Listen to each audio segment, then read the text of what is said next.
Hello everyone, I'm Theo Eshart from Henry Stewart Events, and I'd like to welcome you to today's webinar, Blending In-House, Freelance and Agency Talent, Creative Resourcing Without the Chaos.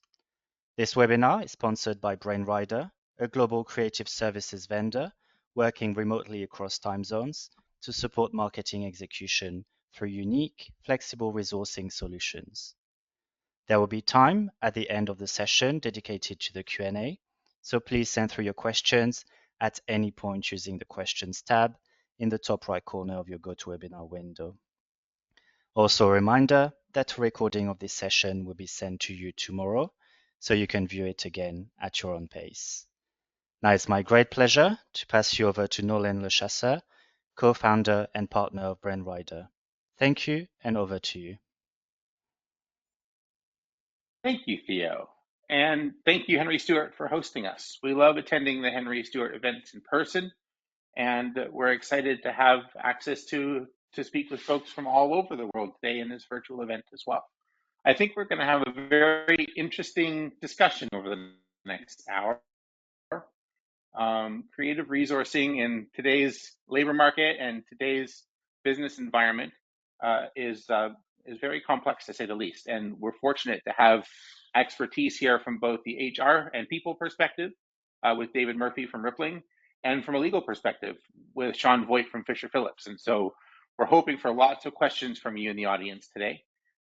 And we're going to walk through a discussion with some of the key topics around creative resourcing when it comes to blending together a mix of in-house full-time employees, freelancers, contractors, vendor workers, agency partners, and how to sort of make sense of that, what to look out for, and what sorts of opportunities there are for you as you try to optimize your own resourcing mix.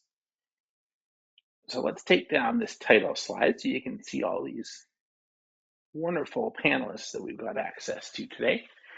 And I think where we actually want to start is just making sure that we're all on the same page with some of these core concepts. And so we want to start with learning a little bit about the different types of resources that each of you in the audience use currently in your in-house teams and creative teams. So Theo, if you could please put up the first poll. We would love for you to just share with us what types of resources are currently in your resourcing mix. And while you're doing that, I'm going to have both David and Sean walk us through, from a people perspective and a legal perspective, what they see as some of the key characteristics and maybe some of the important differences between full-time employees versus contractors or freelancers versus vendor workers versus agencies. So David, maybe we'll start with the people perspective. Can you just give us a quick rundown of how you see each of those different resource types and where they make sense to use? Absolutely. So, thank you, Nolan. And like Nolan said, my name is Dave Murphy. I manage a team of human resource advisors for Rippling. We support Rippling's PEO, ASO, and employer of record services for all of our US clients. And after being in this space for nearly 15 years now, and after working with thousands of companies, 1099 contractors, in my opinion, tend to be one of the most hidden areas of potential liability for organizations. Just because I think, as you indicated, there is quite a bit of misunderstanding around that. At least here in the U.S., I still think the vast majority of employment or those working relationships are handled through a traditional W-2 employee relationship. And I personally think that has a lot to do around control, and we'll dig into it, as we go through this conversation. But most employers are accustomed to having control over the work and performance of an individual, right? Indicating how, when, where work is performed and delivered. Whereas with contractors, you start to lose some of that control. And I think that ends up being the crux of a lot of these considerations is the control of work balanced with potential risk and liability. And while they're I think all of these work arrangements carry with them benefits and risks. And I think the goal is to simply identify what is really best at that moment for your particular situation in your organization. I think um, it might be difficult to say that, for a company to take one long-term position on any type of work arrangement, because you never know when a different type of work arrangement might be most prudent for where your organization is at that time. Sean, That's love super your helpful. thoughts around that risk. Yeah, thanks, David. So just a quick introduction. My name's Sean Voigt. I'm a partner at Fisher Phillips. We're a national labor and employment firm that primarily focuses on defense or management side. So we predominantly represent employers or companies in dealings with not only employees, but also contractors, vendors, different agencies as well. And so whereas I think David sees a lot of the on the ground day to day, in my role, a lot of times we see the fallout one if an agency or a contractor or an employment relationship is not done in the correct way. But also we do a lot of work in the preventative, what you should look at when you're engaging one of these different groups, what kind of documentation or paperwork, things that you should have. And so just, I think as David alluded to, full-time employees are generally going to make up the bulk, right? You want to have the control over that. With independent contractors, there's generally going to be much less control. You're focused on the end result versus the manner and means and the way that it goes. When I see vendors or vendor workers, that can mean different things, but oftentimes that means using a professional employer organization. It could be using a third-party company that you use for a specific task versus a contractor. And then agencies are going to be more of the full-fledged, where you're generally engaging a business that has their own employees. They may use their own contractors and vendors as well. At least that's the way that I generally see these terms interacted. And so Nolin or David, if you wanted to kind of go through them again or provide kind of a clear definition that we're using for today, feel free. But that's the way that I generally would see those categories. Yeah, I I think that think that's a great flyover for sure. Go ahead, David. I was going to say I definitely align with that. Especially I think there can be some confusion between freelancer and contractor, just because I think those terms are somewhat used interchangeably. But I think that is correct to do so. As far as under U.S. law and compliance, freelancers and contractors are kind of one and the same and treated as the same.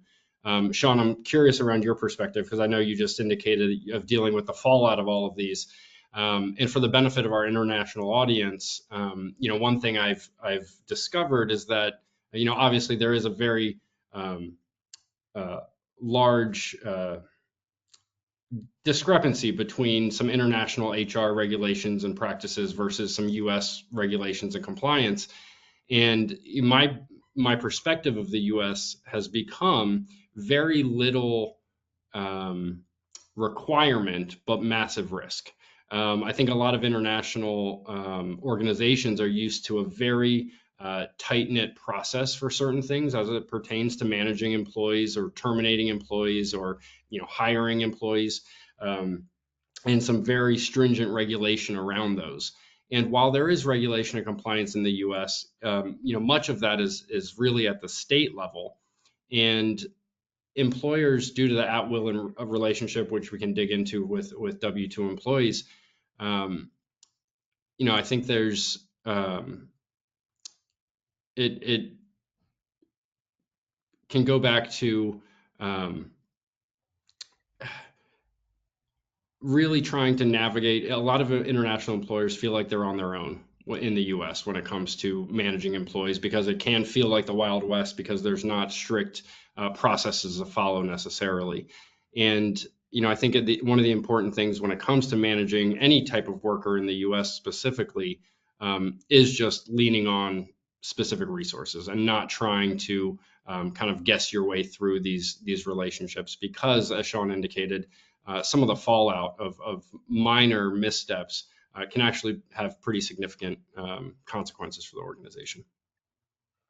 And I'll overlay some creative operations context, because you guys span a bunch of different labor types and industries, which I love for this conversation.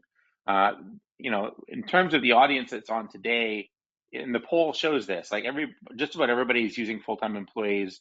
90% of the respondents are using contractors to some degree. 50% are using creative or marketing agencies. 38% are using vendor workers. And where, as a vendor that provides both vendor workers on SOW services agreements and as an agency that provides time and materials based work, we see a lot of interesting situations where there's confusion or misunderstanding of the difference between contractors working with an in-house agency or an in-house creative studio versus vendor workers under an SOW agreement working with an in-house agency or in-house studio. And so I'm not surprised to see that there's more contractors than vendor workers being used, because I think there's some lack of clarity on how those suit different situations and what some of the key similarities and differences are between them. I definitely agree. I think there tends to be some misunderstanding around contractors, and just earlier this year, there were new Department of Labor rules issued around contractors, which is what sparked the introduction with Nolin and I. And because of that, I think it deserves some extra attention. While contractors can provide a very valuable service to creative organizations, they still come with plenty of risk, and can cause some challenges. But I think if managed well and appropriately with some expertise and guidance, it can be a very successful relationship as well. Yeah, no, and I agree with that as well. And I think that one of the distinctions that I see anyways in terms of a contractor versus just a vendor or even kind of a freelancer, right, is if you're going to use an independent contractor, it's generally going to be a lengthier project. It's generally going to be, not always, but it's generally going to be more of a complete project, that we want this contractor to complete this task. Here is what we want that task to look like in the end. But we're going to relinquish some of the control in the way that they go from accomplishing that task. So whether or not the contractor engages an employee themselves, right, or a vendor themselves, or they're working on a Sunday versus during your normal business hours, those are very frequently the types of control that you need to give up with respect to an independent contractor to maintain that independence. Right? Because the risk is that you may save some costs or some expenses, some administrative headaches. You're not having to hire the person, engage a specific freelancer to do the project. But in the end, if they're not being treated as a true independent contractor, they can be found to be an employee. And then not only have you not gotten the benefits of the things that you would have had as an employee with that higher degree of control, you may now need to do that on the back end, and there could be other penalties and things involved. And California is unique. I understand that folks are throughout the United States and internationally as well. And so states and jurisdictions and countries are going to vary. But in California, a misclassification of an independent contractor, just the misclassification of in and of itself can result in a $25,000 up to penalty. So there can be significant ramifications, where even somebody that's correctly engaged as a contractor can be converted into something more than that by the degree of control that's being exercised. And so those are just the things to keep in mind as you're looking at a project, is what degree of control do we need? And that could help dictate the type of relationship that you engage somebody in. Yeah, that's a great point, Sean. And I'm going to put a pin in misclassification because that's actually the next topic that I want to move into. So you've teed that up perfectly. I wanted to just layer in one more insight around contractor versus vendor worker use cases, because what we see in the in-house agency and studio use case is that as you lean deeper and deeper into contractors and freelancers as resources, you typically start to realize that there's a fair bit of coordination and oversight requirement to work with that pool of resources, because they are each individual relationships with your organization and your team. Versus when we see companies who've discovered vendor workers as another resource type, where you can have a single vendor who is umbrella over a variety of different types of resources and skill sets. It helps from a day-to-day management and oversight perspective. It can help from a retention perspective, and it can also help from a flexibility perspective. As your work streams change and your requirements change, you don't have to manage, contractor by contractor, who gets offboarded, who gets onboarded. You can ask a vendor to help with that. And they've got teams in-house whose job it is to make sure that the right team is working on your business at all times. So they start to have some similarities with how you work with an agency, though you're not yet getting into project work territory. You're still working with people who are dedicated to working on your business, but it's in the form of a service contract rather than a contractor agreement. And that has some real implications in terms of the day-to-day operations and oversight. Well, I Nolan, just you want to and remind I, everybody, we're open to questions all the way through. I'll come right back to you, David. So please feel free to plug your questions into the box at any time throughout, and we'll try to tackle them as we're going here. But we would love to answer them for you and make sure you're getting the information you need today. David, go ahead. I was just going to say, I think you and I have had a really interesting conversation in the recent past, and I'd love to get your perspective on it. I personally think the vendor relationships carry far less risk than that contractor relationship, but specifically in the context of the creative environment, right? You want alignment, right, within your work product, right? You don't want to for the work product of a contractor to feel alien or different from the product that your internal teams are regularly producing. And in order to avoid that, many organizations will try to, quote, kind of bring the contractor into the fold, so to speak, right? Maybe have them attending regular, regular team meetings on multiple cadences a week, providing them with equipment, giving them an in-house company email address, and making them feel like an employee, right? For the benefit of the work product. However, that act of making them feel like the employee leads directly into this topic of misclassification that really, I think, raises some high level of risk. Yeah, 100% right, David. That's an even better segue than Sean. So we've got two great segues into misclassification. And yeah, because the real missing piece, well, there's two. One is accountability to you as the client, right? So when you're working with a contractor, you guys talked about you lose control in that relationship. You can never guarantee that your projects are the most important projects on that contractor's plate, right? They're running their own business and they're making their own decisions about what gets done, when it gets done, et cetera. You legally cannot control that. If you have a vendor relationship in place between you and the people doing the work, you have a vendor whose job it is to be accountable to you and to make sure that your needs are met. And so there's a whole other layer of accountability that you can insert into the mix there that could smooth over if you're starting to have problems with contractors, and accountability and prioritization of work. Where a vendor helping you and working in your best interest may smooth some of that out. Let's move into misclassification, because I think that these are actually very interconnected. And I suspect that, some of the folks who answered that they're using mostly FTEs and contractors may be inadvertently in the gray area around potential misclassification risk.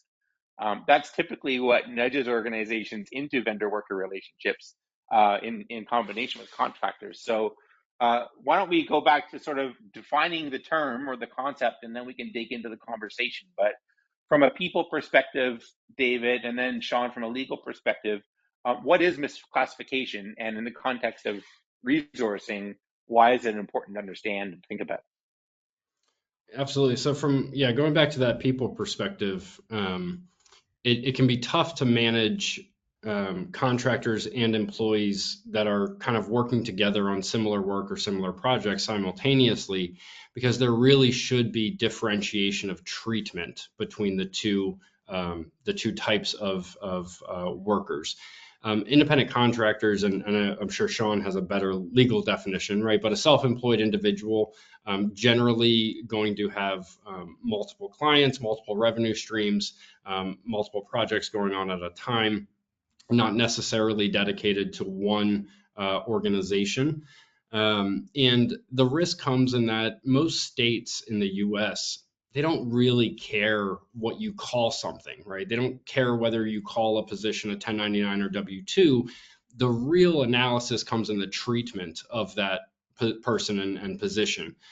So that if you treat them like an employee, if they've signed the if you have a 1099 contractor that the state finds that you're treating like an employee, that maybe you've had them sign the employee handbook, maybe you have them, maybe you've inadvertently even given them PTO, right, paid time off or sick leave or some sort of other benefit that your regular W-2 employees get.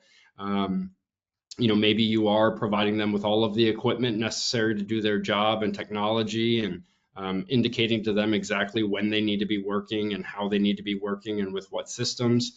And all of that crossover really dilutes that differentiation between the two.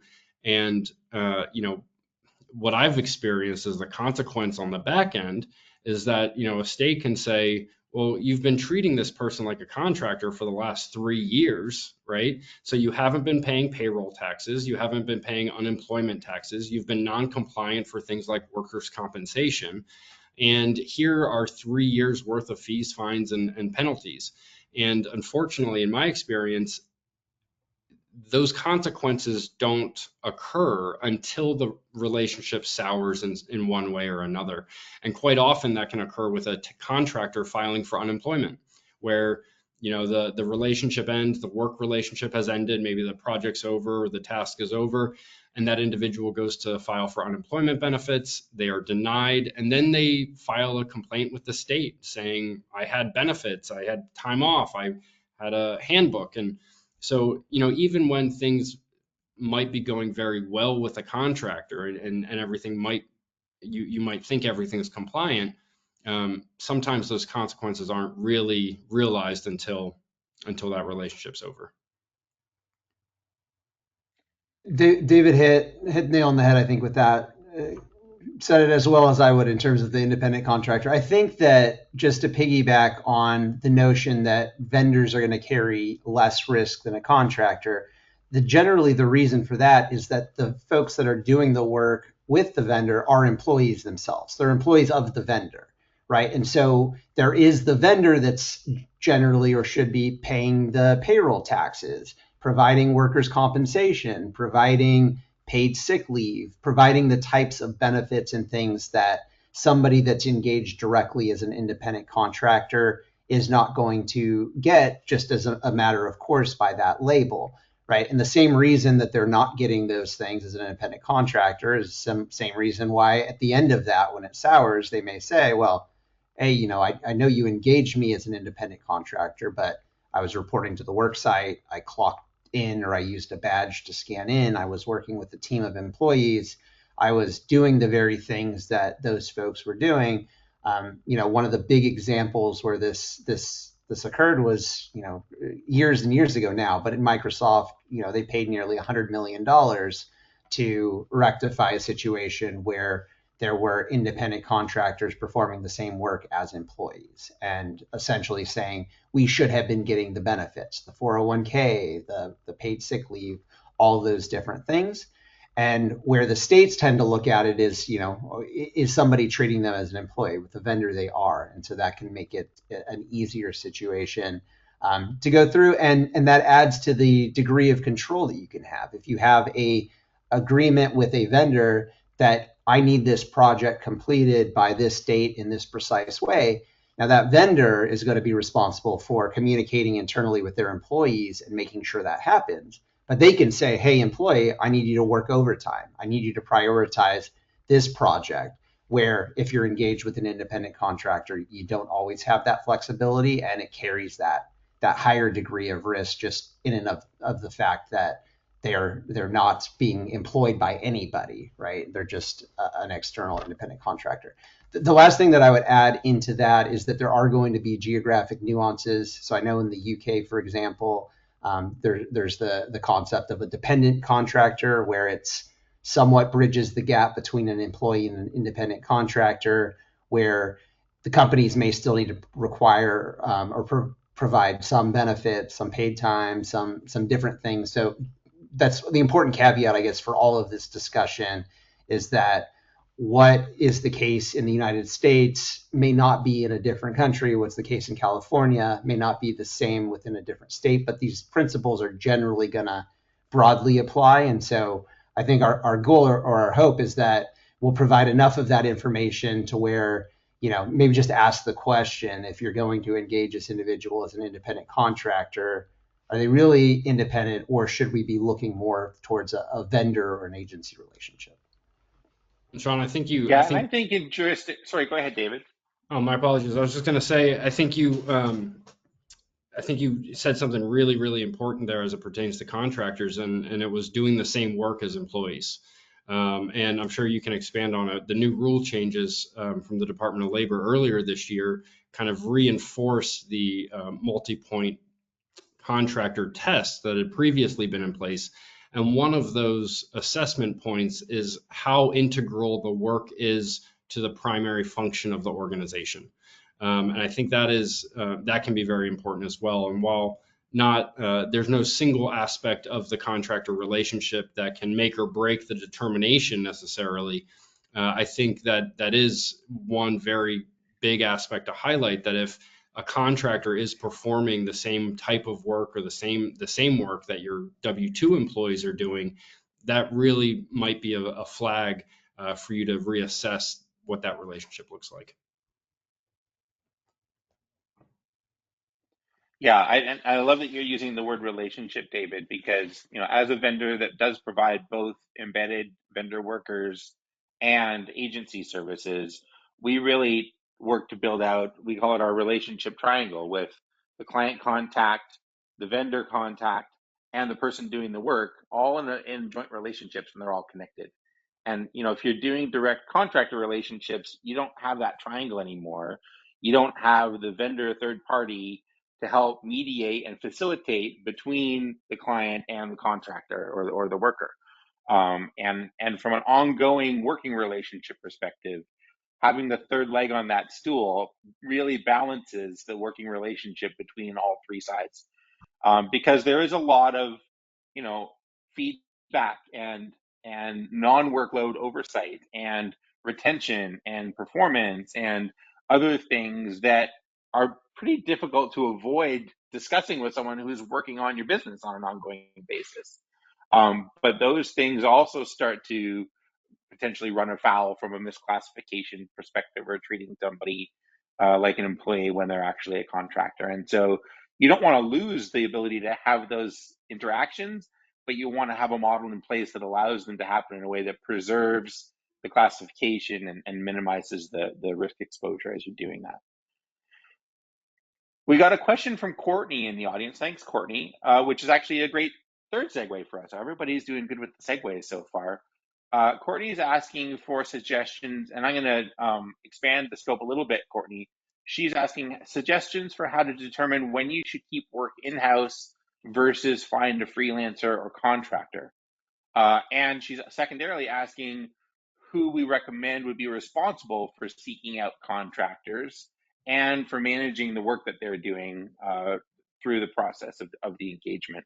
And I'm just going to expand that to say suggestions for how to determine which resource type is most appropriate. So it may be in-house, it may be freelancer/contractor, it may be vendor worker, it may be agency.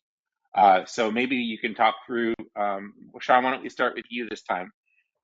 Any suggestions for how to determine the appropriate resource or mix of resources for work? Yeah, I think one of the key starting points, if there is interest in exploring an independent contractor relationship as one of the options, is to determine if that's even a viable option, right? In many cases, you may be able to rule out an independent contractor relationship out of the gate. I'm going to need a high degree of control, for example. I am going to provide all of the tools and the equipment. I want them to be in the office, working collaboratively with the team. So there's not going to be those same opportunities for profit or loss that you'd usually see with a true independent contractor, right? I want set hours or set structure. And so from a legal standpoint, I think it's much easier to rule out scenarios where it's just not going to be viable to engage independent contractor without a high degree of risk. And then from there, I think it largely is going to depend on the scope of the project and the business needs. If we have a team that's doing something and we just need additional support within that, but we don't necessarily want to hire a full-time employee that we have to onboard and train and put in our benefits plan and all of that, then you may be looking at a temporary agency or a service that's going to provide the equivalent of an employee that's going to support the workforce, but they're internal and they're doing the work of an employee internally, right? It may be that for this project, we are already doing everything in-house, but we just don't quite have the expertise to do this animation slide, for example. And so I may use an agency that's going to be part of that. So I think that's part of the calculus, is just determining, one, is it even viable to have an independent contractor? And then two, if not, do we want to have, or can we justify hiring internally and handling this in-house, or do we need to explore other options? And then that can be the calculation of, is it a vendor or is it a PEO or a temporary staffing agency or what have you. That would be my thoughts. That's Yeah, great, I'd Sean. agree. David, any builds on that? Yeah, I think unfortunately, I think I see a lot of organizations approaching this conversation usually squarely from a cost analysis, right? We don't want to spend as much on a W-2 employee, so we're just going to bring on a 1099 contractor. And in my perspective, I think there's three kind of legs to this stool personally, and it has to do with cost, has to do with risk, and it has to do with end product or I guess end product / control over that process. And I think all three really need to be scrutinized prior to making a decision on how to proceed. Because as we've been talking about risk, a big crux of this conversation is about risk. And I think we live in a world where that risk has been increased through technology sometimes. Information is at fingertips. I laugh and sometimes joke with clients that we now live in a world where there are thousands, if not tens of thousands, of YouTube and TikTok channels dedicated to informing individuals how to get leverage over their employer or how to get leverage over that working relationship. And I think that unfortunately that does sometimes put employers on the back foot and just requires a higher level of scrutiny and how organizations approach these arrangements. I personally have seen some incredibly egregious examples of kind of misuse of contractors, where it's hard to say that the company didn't know or wasn't aware or things of that nature. I kind of indicated before, I think there is in the U.S. there can be some massive consequence, and if I had to personally rank the risk associated with the different types of relationships, I think probably a vendor partner is going to be at the top with the least amount of risk. W-2 employee coming in with a little more risk and requirements. And 1099 contractors, personally, I think have the most risk, just because I think most business leaders and managers and owners and founders are far more accustomed and knowledgeable on the ins and outs of managing employees compared to the ins and outs and risks associated with 1099 contractors. Due to that, and not in a demeaning way, but due to that level of ignorance, sometimes I think 1099 contractors can be a huge hidden risk. The other side of it, and kind of going back to that cost real quick, is that it can be ironic sometimes that organizations will gravitate towards a 1099 contractor to reduce costs, but because of the risks and consequences, if that's not executed appropriately, it ends up costing far, far more than it would have to just hire an employee or partner with a vendor like Brainrider. So unfortunately, that can be a result sometimes as well. Yeah, and there's the cost that often doesn't get factored in up front, which is if we're talking about a larger pool of resources, what is the additional cost to manage and coordinate the work through that pool of contractors? Because they don't self-manage and they don't communicate with each other very effectively. That's not how they run their own contracting businesses. So make sure that you're also budgeting for project management, producers, et cetera, which kind of goes to your question, Courtney, about who manages. There's two different pieces to that. There's who finds and is responsible for the contracting of contractors and freelancers. And then there's who oversees and manages the delivery of work from contractors. And those are almost certainly going to be different people in different roles and different functions in any company. Part of the reason that I wanted to have David and Sean on the session today is because in almost every case, you're going to be interfacing with your company's version of a people or HR department and legal department, and in many cases, procurement or sourcing as well. And so making sure that you know how to have those conversations, what questions to ask, what things to be listening for, is really one of our goals today, is to prepare you to have those conversations and to work internally with those teams.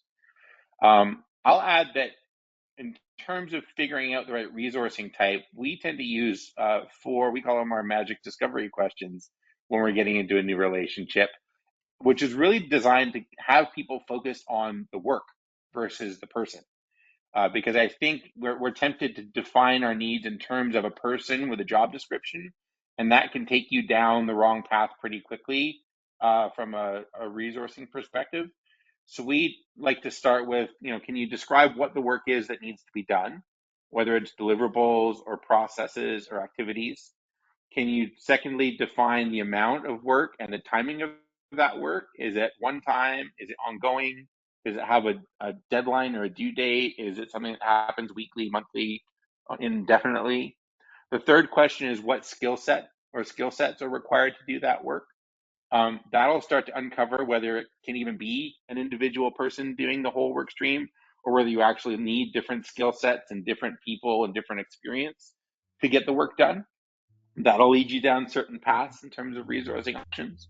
And then the fourth, which David and Sean have both alluded to, is what level of integration do you need the people doing the work to have with your team, with your internal systems, with your calendars and your file sharing and your resource management systems, right? If you need a high degree of integration and interaction to be able to do the work, that's going to dictate pretty quickly what sorts of resourcing arrangements will work for you and which ones won't, versus something that can be more arm's length, where a contractor or an agency, can do the work as they see fit and deliver the final product to you.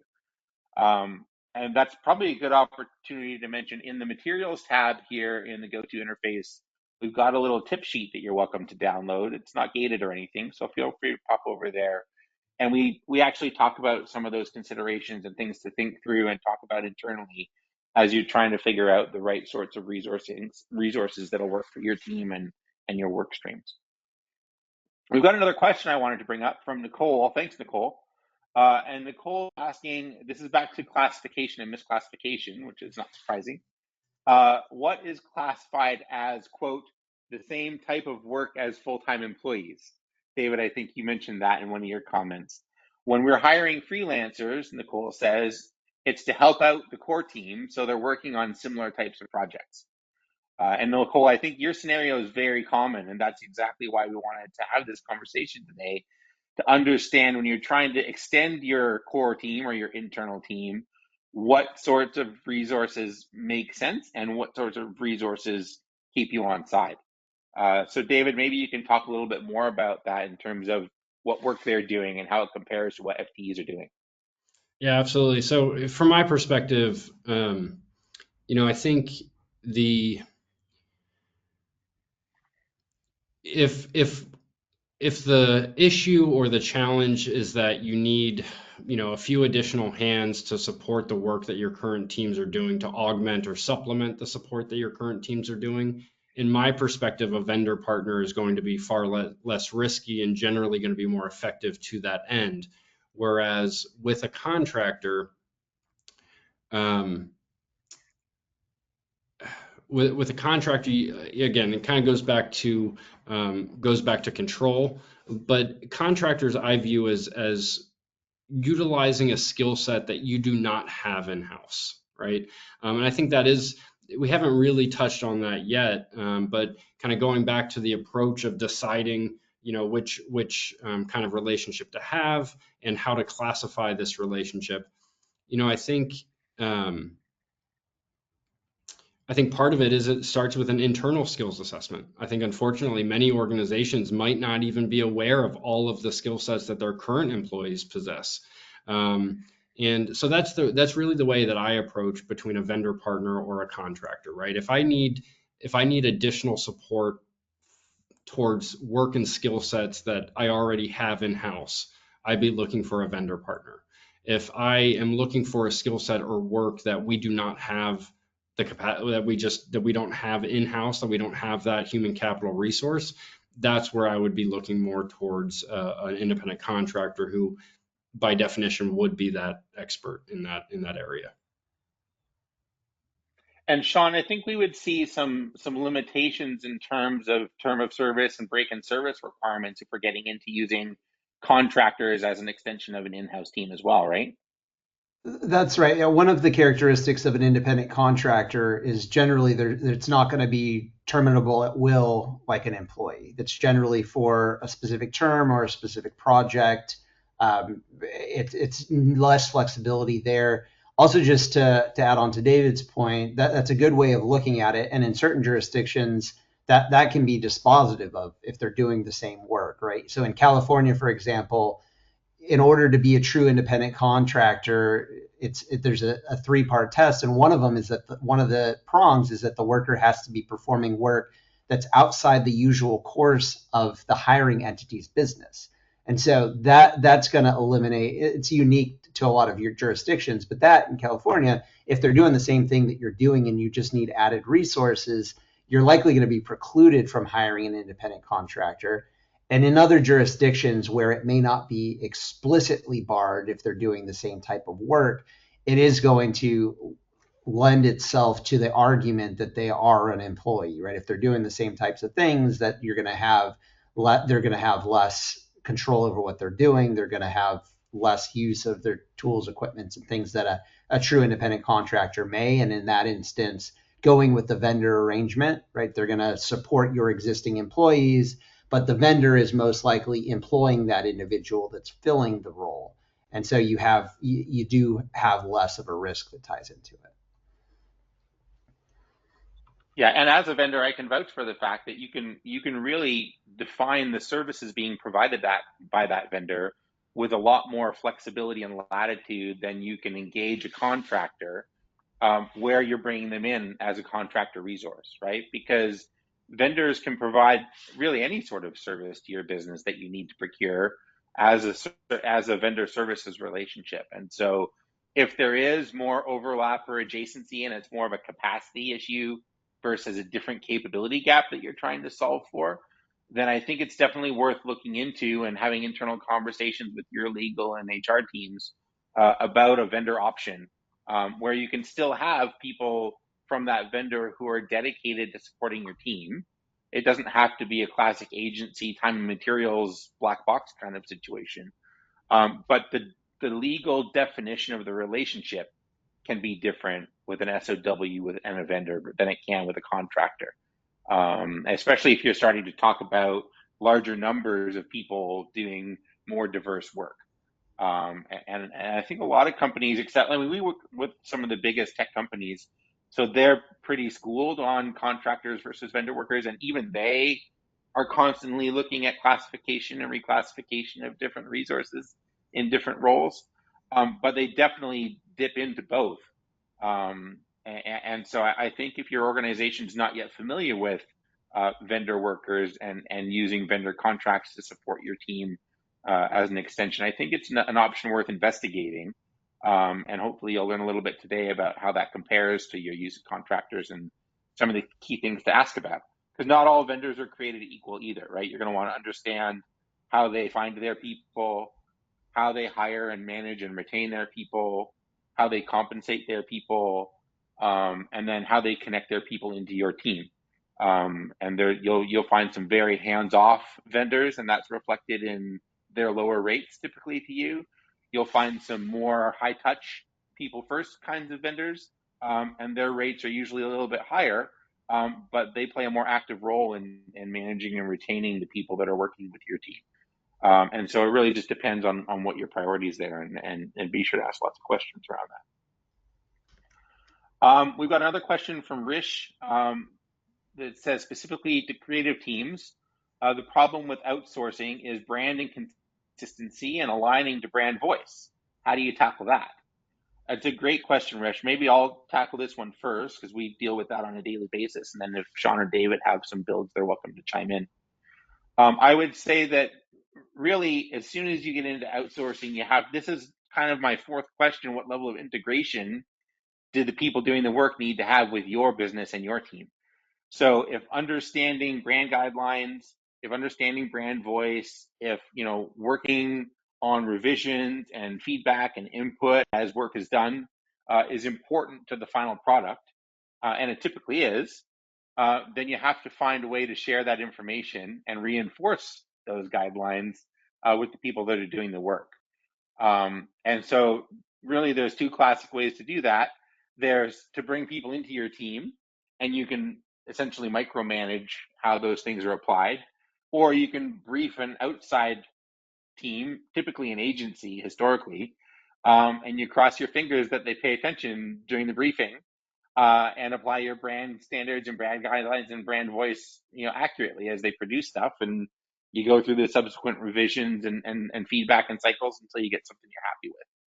So I would say, from our experience, again, trying to find multiple contractors who you can consistently educate to deliver against your brand voice and brand standards is going to be a lot of extra management work in addition to, assigning them a task and getting the work back at the end. It's going to be a lot like working with an agency, except you've got as many of those relationships as you have contractors. The difference with a vendor relationship, at least one that can provide both embedded people and studio capabilities, is you typically have some sort of creative direction resource assigned to your relationship that becomes the arm's length brand ambassador for your brand standards and brand attributes. And then they can work with studio resources while you're working with embedded vendor workers. And it makes it a little bit more cohesive. It'll feel like a more natural extension of how you manage your brand with your in-house resources than if you're trying to do it through a pool of contractors and freelancers, or sending a project out to an agency. Did you guys have anything to add to that? I think that's a great analysis personally. I think it does pose a challenge specifically to creative organizations in maintaining that consistency of brand image and voice and messaging, and but also internally with culture, right? With your internal culture of your organization as well. So I think there are other aspects beyond the work product, right? There are other aspects of introducing a contractor to your employee base, and really integrating those two inappropriately sometimes, right? Although I think that might be prudent for aligning with that consistent type of work product, it raises many other risks, and not only legal risks, but also risks of cultural upheaval, tension and challenges within your existing employee base versus your contractors, because there might be some animosity or envy depending on the type of relationship or the benefits provided. So I recognize it as a challenge. I do personally concur, unless the need is entirely out of the organization's wheelhouse, I personally think it prudent and less risky to partner with an organization, a vendor that's able to provide those services rather than a contractor. Whereas if that skill set or need is entirely out of the core purpose of the employer, then it might make sense to bring in that contractor. But I will generally, Nolan, I think the points that you hit in terms of the decision-making process for identifying which might be the best type of relationship is really acute and spot on. Yeah, and I just to add on briefly to that, I think even with an independent contractor relationship, while there's less control over the manner and means the end result gets done, you still have a statement of work where the end product to be consistent with branding and with these sorts of requirements, that can still be built into an independent contractor relationship. And so that in and of itself is not going to make somebody, an employee or not an independent contractor. By the same degree, though, to the extent that there is a particular branding or a particular way in which we want this specific project to get done, and we want more than just let's see this end result and see how we can tinker with it, but instead we want to be involved from A to Z in the creative process and working back and forth and having a much higher degree of control, right? That's where to lean more towards the vendor role, or internally beefing up the team and hiring versus using a third-party independent contractor. Yeah, I think if we had the luxury of open headcount, we would all beef up the team and hire internally. It's when we don't that we start to look for other solutions that are viable. So yeah, I totally agree with that. All right, we've gotten some really awesome questions here. Let's try to answer as many as we can. The questions we don't get to live, we will definitely follow up with you offline. So please feel free to send them in still, even though we've only got 8 minutes left in the live session. If you submit your question, we'll have your email address with it, and we can follow up with you, one or multiple of us, depending on the nature of your question, and we'll be sure that you get an answer. Brittany's got a question here. This is going to be a very common question. I'm glad you asked it, Brittany. I hire contractors and freelancers from all over the country. Should I be knowledgeable about every state's contractor laws? So I would just say that it's going to largely depend on the jurisdictions that you're operating in. So in a state like California, for example, if you're using a remote worker, but they're essentially reporting to and they're engaged in the business in the same way that you would, the California laws could apply in that regard. So I think it's important just to first and foremost, the state that you're operating from, right? Not necessarily the ones in which you're engaging folks outside, but where you're operating from, that can dictate some of the added risks and some of the things that you need to look into. But by and large, yeah, if you're just engaging an independent contractor that happens to be located in a different state, but the state that you're operating in applies the standard, test for independent contractors, and that's the law that you're going to be knowledgeable of and follow versus having to know all 50 states. So that would be my recommendation, is just to have a good sense of from where you are in the jurisdiction you're in, how that state would potentially apply their laws extraterritorially or to folks that are working outside of it. I'd agree. Obviously I'm not on the legal side of things, but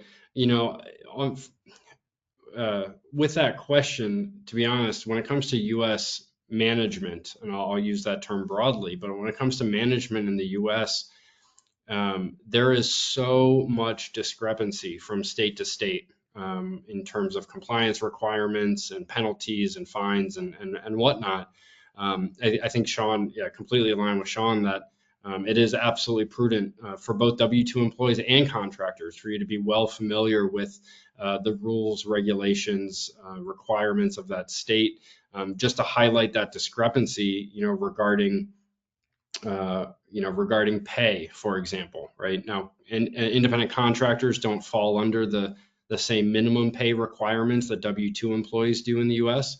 But in the U.S., in a state like where I am, like North Carolina, you can pay a salaried individual as little as about $43,000 a year, whereas in a state like California, that could cost you in the mid 60s. It could even cost you up to 115 if you're hiring for a computer professional. So when it comes to the U.S., the crux of compliance and employment law is really handled at that state level. I would always recommend consulting with an individual that is an expert in that state compliance prior to moving forward with a specific type of relationship.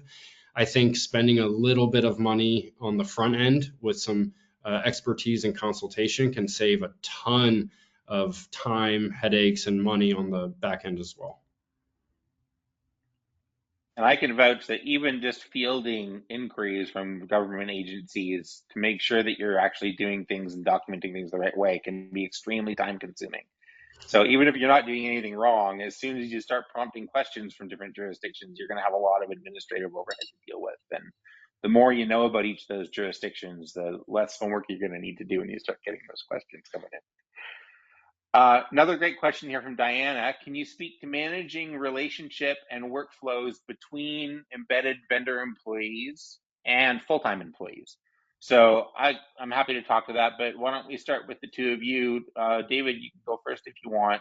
Can you talk about what's okay and what's not okay in terms of relationships between FTEs and the vendor workers that they're overseeing?